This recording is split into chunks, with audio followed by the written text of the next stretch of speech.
Realistically, the transition from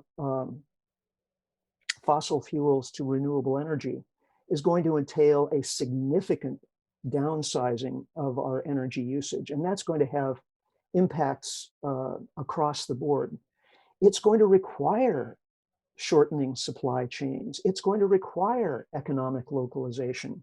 So these are, in addition to being, morally or politically advantageous, these are survival strategies. And the sooner we get busy with them, the better off we will be.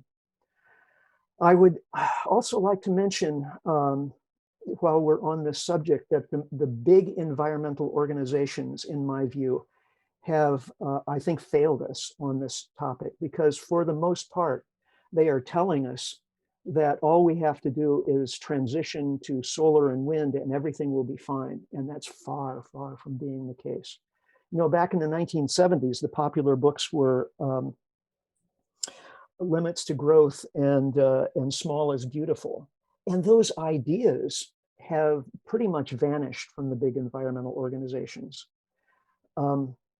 And I think that's a tragedy. I understand that there are political reasons within those organizations why those choices were made, public relations advice that they received, that we need to give policymakers a hopeful message and so on.